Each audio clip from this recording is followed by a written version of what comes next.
Hi folks, thanks so much for tuning in today. I want to go ahead and talk with you guys about the common complaints you will notice on the 2019 to present Subaru Ascent. We do love this vehicle, but have actually noticed some of these complaints, and I want to go ahead and bring it to your attention as well. So let's go ahead and get started here. The first one is the engine. The engine unfortunately had some PCV valve issues that ultimately caused issues with oil recirculation and then ultimately caused engine failure. Unfortunately, this did happen in the earlier models. I believe it's been redone so that way it won't happen again, but unfortunately some vehicles do slip by. Additionally, this vehicle has with the engine, fuel economy also becomes an issue. With this being a turbo, fuel economy generally goes down for a variety of reasons. There's an individual who explains it so well in one of my video comments that I always like to bring him up because he's very knowledgeable on these. When you ultimately do get into that turbo boost, it does send a higher amount of fuel for cooling effect, causing it to run rich, which then ultimately causes more fuel consumption and worse gas mileage. Currently, we are averaging in this vehicle, in a combination of city and highway driving, 20.5 miles per gallon, as you can see here. Let me go ahead and get the screen turned on here. Well, heck. Hang on one second. Let me go ahead and turn it on here. There we go. 20.5 miles per gallon. There's a little bunny in my front yard.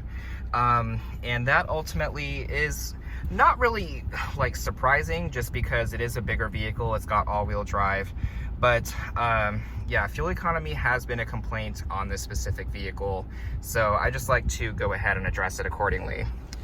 Now, earlier Subaru Ascents had to be recalled for a very big structural issue that occurred on the B-pillars, which are these specific pillars right here. Those pillars actually had some structural defects, which ultimately caused the vehicles to be recalled and they had to be destroyed. So if you are thinking of a 2019 to 20 Outback, go ahead and make sure that you are not getting one that's been recalled and someone tried to sell, just because those B-pillars, they were irreparable. So people that did have this issue, they actually had to have a new Ascent given to them per se for those purposes and for safety purposes. The next thing is the transmission. Unfortunately, with it being a CVT and a turbo, it actually, combined with the throttle mapping, is a very unpredictable gearbox. And I have this in one of my previous videos that talks about the CVT behavior.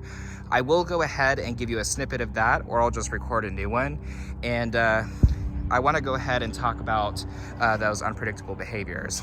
A lot of it involves stumbling. The transmission tends to stumble over itself because it's trying to get into those higher ratios, but then needs to go back down into those lower ratios, causing hesitancy, lurching, and sometimes it just really depends. You either feel like you're gonna grandma drive, or you feel like you're gonna be shot out from a cannon. So literally it's very unpredictable, but go ahead and watch this snippet and you'll see what I'm talking about. All right, here we go.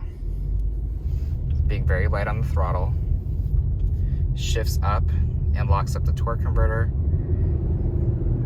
and then needs to go ahead and utilize the engine power and downshift. Let's go ahead and do that again from a straight line. There's no one behind me. This is literally like a deserted road. Doing it again, light throttle. Shifts up. As you see, that can cause some lurching if you're not careful. Additionally, one last one. A little bit harder on the throttle. Unpredictable on whether or not it's gonna take off. Surge. Completely normal on this transmission, but a little bit annoying. Let's do it one more time. Coming off of a turn, still a surge. Comes down. Sometimes you need that power again, so then it comes back up. stable function. So as you can see from there, the transmission does have some issues in terms of accelerating linearly, and that can ultimately cause some bucking and lurching. So something to think about. It is unfortunately a little bit more exacerbated with the turbo models, as the Outback did the same exact thing. But the turbo models, they have more horsepower and more pound-feet of torque. So unfortunately, the problem is exacerbated. Once you get into those higher speeds though, it is phenomenal. So last thing I want to go ahead and talk about is the infotainment system. And this has been an issue for us, but unfortunately it doesn't happen all the time. And since I'm recording it, it definitely won't happen. But there have been a few things that have gone wrong with the infotainment system and electronically in this vehicle. Those two USB ports have sometimes not functioned, not allowed us to connect to Apple CarPlay. The infotainment system has frozen on our phones, and for copyright reasons, I can't actually play music. But when I'm on Bluetooth, the music actually cuts out. And it periodically does it. What it will do is it will skip. It almost sounds like a skipping record. And we have been trying to get fixes for it, and we have to go ahead and make an appointment just because you know, there have been some infotainment issues that I've seen, and it's been pretty common across the board with Subarus. They just have had some of those infotainment problems. Usually it is with Apple CarPlay and Android Auto, and we have had that issue, but unfortunately we are having issues more with the Bluetooth rather than the Apple CarPlay, since now the vehicle is okay to connect to it, and it intermittently disconnects and causes some problems. So that's one of the biggest gripes I have with this car, and I hate it. Unfortunately, like both the Outback and this car have had issues with the infotainment system. It was so bizarre and annoying. But otherwise, decent vehicle overall. It drives really nicely. The suspension can be a little bit rough, and this vehicle has a suspension issue that we're trying to address. But yeah, I do like this vehicle. Do I miss the Outback?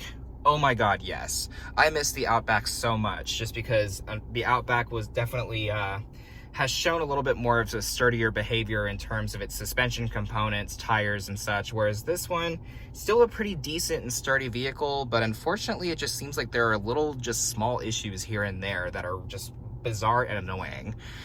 So with that, folks, that concludes my video of the common complaints you will notice on the Subaru Ascent. I do like this vehicle, I really do. It's just there are some things that you may notice as well, so I wanted to go ahead and address them accordingly. Should you have any questions, by all means, leave a comment on my channel, and we'll go ahead and discuss it. And, you know, I always encourage comments as well as, what's it called? Education as well, just because there could be something that I don't know. So always encourage new comments. Love hearing from you guys, and hope you have a wonderful day. Thanks so much, and talk to you soon.